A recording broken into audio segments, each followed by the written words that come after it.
9월 15일 맥체인 짧은 묵상입니다. 오늘 말씀 사무엘하 11장, 고린도후서 4장, 에스겔 18장, 시편 62편, 63편입니다.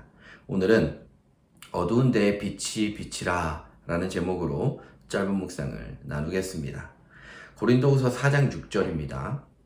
어두운 데에 빛이 비치라 말씀하셨던 하나님께서 예수 그리스도의 얼굴에 있는 하나님의 영광을 아는 빛을 우리 마음에 비추셨느니라. 하나님은 태초에 천지를 창조하시면서 어둠 가운데 빛을 만드셨고, 이제는 죄로 인해 사망과 어둠 가운데 있는 우리에게 예수 그리스도를 통해 하나님의 영광을 아는 빛을 우리 마음 가운데 비추십니다. 우리는 날마다 예수 그리스도를 통해 우리 마음 가운데 하나님의 영광의 빛을 품고 살아야 하는 것입니다. 은혜 아래 있지만 여전히 죄를 짓는 우리에게는 이 영광의 빛이 예수님을 통해 우리 마음에 날마다 비춰지기를 소망해야 합니다.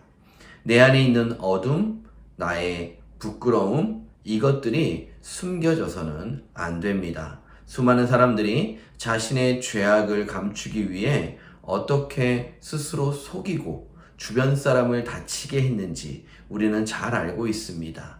나의 죄악을 숨기기 위해 하나님의 말씀조차 혼잡하게 해석하고 적용하는 더 큰 죄악을 범하기도 하지요. 자신의 죄를 주체하지 못하고 그 죄를 숨기기 위해 선한 사람을 죽이기까지 한 사람이 있습니다. 바로 다윗입니다.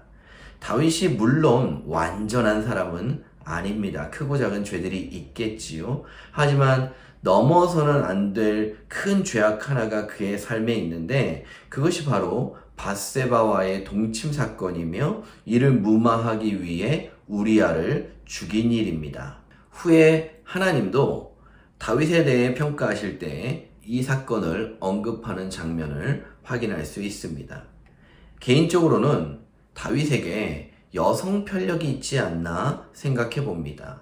이것이 다윗이라는 사람의 약점일 것 같습니다. 다윗이 유다의 왕이 되었을 때 언급된 아내의 수만 해도 6명입니다. 사울로부터 그렇게 고되게 도망 다니면서도 이만큼의 아내를 두었다는 것은 상식적으로는 이해가 되지 않습니다. 또한 아브넬이 이스라엘을 바치겠다고 다윗을 찾을 때 꼭 사울의 딸 미갈을 데리고 오라고 하지요. 미갈은 이미 다른 남자와 결혼해서 살고 있었는데도 말입니다.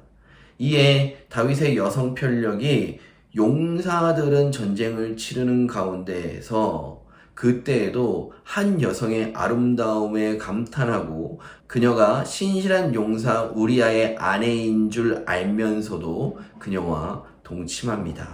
이것이 발단이 되어 밧세바의 임신 소식, 이를 무마하기 위해 편협한 방법으로 우리아를 불러 명령하고 자신의 뜻대로 되지 않자 결국 우리아를 전장에서 죽게 합니다.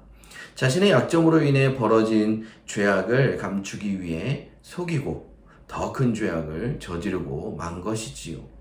이런 다윗의 마음 가운데, 또 동일하게 죄로 인해 어두워진 우리 마음 가운데 그리스도 예수의 빛이 비춰져야 합니다. 이것이 아니고서는 살 길이 없습니다. 나의 죄악이 부끄럽습니까? 이것을 숨기려 했다가 돌이킬 수 없는 더 큰 재앙이 나를 삼키게 될 것입니다. 하나님은 다 알고 계십니다. 나의 죄악과 그 죄악에 대한 나의 약점까지도 다 알고 계십니다. 그리고 다른 방법은 없습니다. 다른 어떤 방법으로도 우리는 그 죄의 문제를 해결할 수 없습니다. 그러므로 숨기려 하지 말고, 부끄러워하지 말고 예수 그리스도의 이름으로 죄사함 받기를 갈망하며 그 영광의 빛이 내 마음에 비춰지기를 소망할 수 있기를 바랍니다. 사망의 권세 아래 죽을 수밖에 없는 우리를 먼저 건지신 분이 하나님이시기 때문에 우리가 그분의 이름을 부르면 언제라도 응답해 주실 줄 믿습니다. 마지막으로 고린도 후서 4장 2절을 읽겠습니다. 이에 숨은 부끄러움의 일을 버리고 속임으로 행하지 아니하며 하나님의 말씀을 혼잡하게 하지 아니하고 오직 진리를 나타내므로 하나님 앞에서 각 사람의 양심에 대하여 스스로 추천하노라. 오늘 하루 그리스도의 빛으로 모든 부끄러움을 버리고 스스로 속이지 않고 진리 안에서 빛으로 행하는 복된 그날학교의 성도님들 될 수 있기를 주님의 이름으로 축복드립니다.